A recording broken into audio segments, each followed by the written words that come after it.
როდესაც ქალთა მიმართ ძალადობაზე ან ოჯახში ძალადობაზე ვსაუბრობთ, ეკონომიკური ძალადობა ძალიან იშვიათად გვახსენდება. ჩამონათვალში გვხვდება მათ შორის ქართულ კანონმდებლობაში. მაგრამ ეკონომიკური ძალადობა, მათ შორის არც სისტემატური ფორმის ეკონომიკური ძალადობა კრიმინალიზებული არ არის, ანუ დანაშაული არ არის. სამწუხაროდ, იგივე სიტუაციაა სხვა ქვეყნებშიც.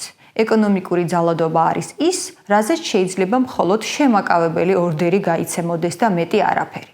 თუმცა, კვლევები გვიჩვენებს, რომ ეკონომიკურ ძალადობას აქვს ძალიან სერიოზული შედეგები ქალის ჯანმრთელობაზე, ფსიქიკაზე და მისი ცხოვრების დონეზე. ზოგადად ოჯახში ძალადობის მსხვერპლების 95-დან 99%-მდე ამბობს, რომ ეკონომიკური ძალადობა განუცდია. ეკონომიკური ძალადობა მაშინაც კი ძალიან აქტიურად გრძელდება, როდესაც წყვილი ერთმანეთს დაშორდება. ეკონომიკურ ბერკეტებს მოძალადე კაცი ხშირად იყენებს ქალის წინააღმდეგ. მოდი ჩამოვთვალოთ ეკონომიკური ძალადობის მაგალითები. მაინც რას გულისხმობთ, როდესაც ეკონომიკურ ძალადობაზე ვსაუბრობთ?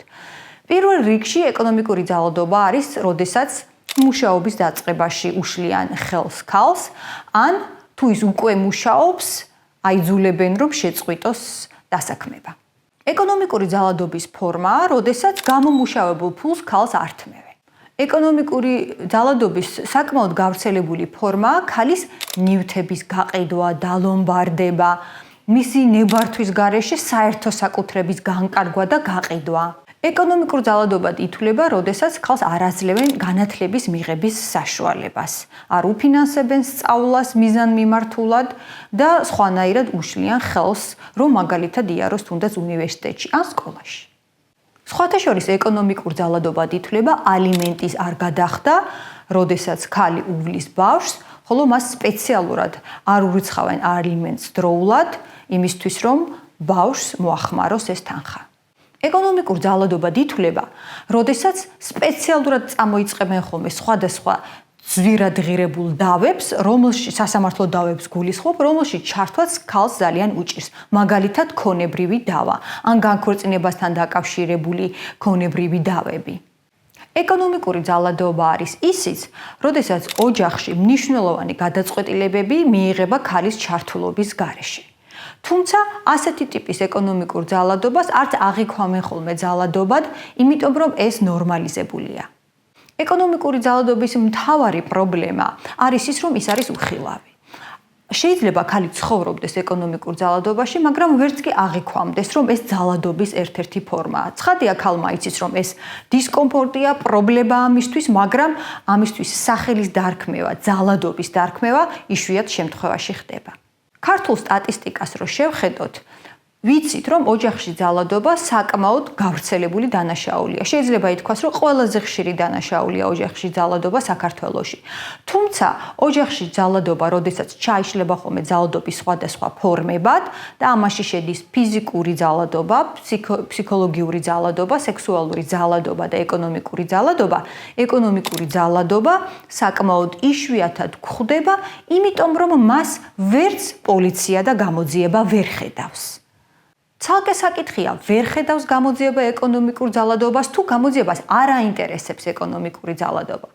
მე ვფიქრობ, რომ პოლიცია და გამოძიება ეკონომიკური ძალადობით მხოლოდ იმიტომ არ ინტერესდება, რომ შედეგს ვერ აყენებს. ვინაიდან ეკონომიკური ძალადობა საერთოდ არ არის დანაშაული როგორც ასეთი, მაშინ რომც გამოიძიონ, ამას ვერაფერში ვერ გამოიყენებენ. ამიტომ პოლიცია ყოველთვის ცდილობს დაადგინოს ფიზიკური, სექსუალური ან ფსიქოლოგიური ძალადობის ფორმები იმისთვის, რომ შემდეგ საქმე წაიღოს სასამართლოში. აი, როდესაც ეკონომიკურ ძალადობაზე არის საუბარი, იქ ქალი პრაქტიკულად დაუცველია. ეკონომიკური ძალადობის მსხვერპლ ქალს ერთადერთი რაც შეუძლია, ეს არის მოითხოვოს დამცავი ორდერი, რომელსაც გასცემს სასამართლო. ასე მაგალითად, ქალს შეუძლია მიმართოს სასამართლოს და მოითხოვოს, რომ მისი განათლება ან მისი სწავლა დააფინანსებინოს მის ოჯახს, რომელსაც აქვს საშუალება, მაგრამ არ სურს ამის გაკეთება. საფარში ჩვენ გვქონია შემთხვევა, როდესაც ხანდაზმულ ქალს არ აძლევდნენ ოჯახის წევრები მაცივარის და გაზქურის და სარიცხი მანქანის გამოყენების საშუალებას და ეუბნებოდნენ ვინაიდან ეს მისი ნაყიდი ნივთები არ იყო, არც მათი გამოყენების უფლება ჰქონდა.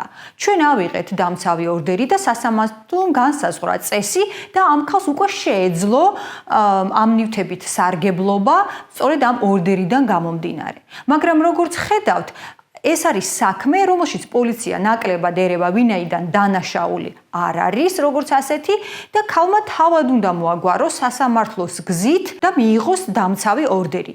ამაზე ცოდნა არც აქვთ ქალებს და არც სახელმწიფო არ ზრუნავს იმაზე, რომ ეს ცოდნა მიიტანოს ქალებამდე.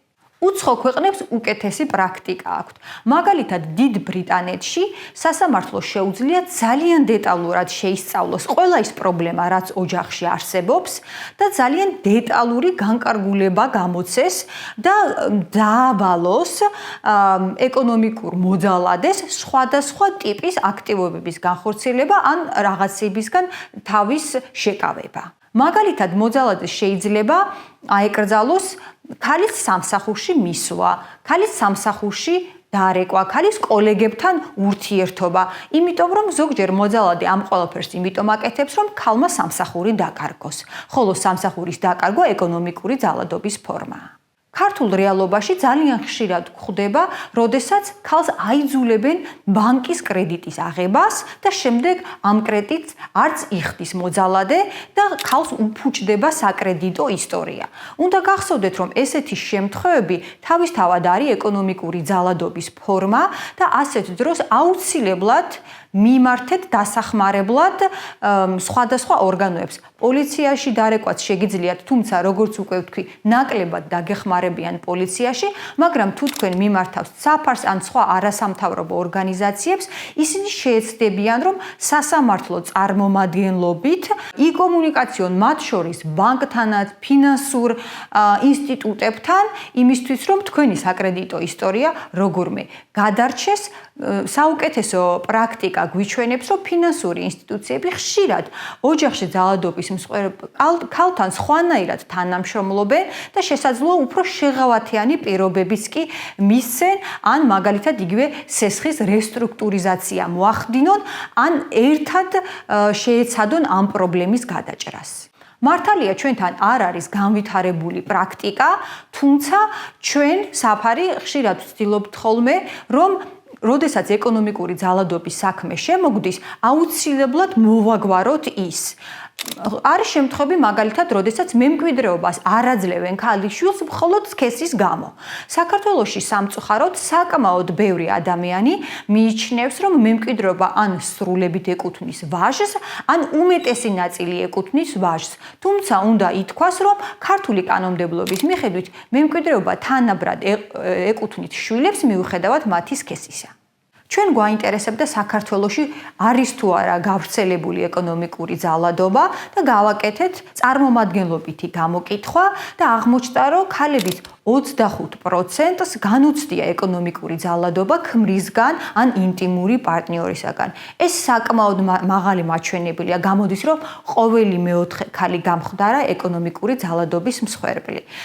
საფარი ფიქრობს, რომ ეკონომიკური ძალადობა უნდა იყოს უკეთესად რეგულირებული და ქალები უნდა იყვნენ დაცული ეკონომიკური ძალადობისაგან. სანამ ჩვენი კანონმდებლობა გაუმჯობესდება, მე მაინც ყველას გირჩევთ, თუ თქვენ თვლით, რომ ხართ ეკონომიკური ძალადობის მსხვერპლი, მიმართეთ არასამთავრობო ორგანიზაციებს და დაიცავით თქვენი უფლებები სასამართლოს გზით.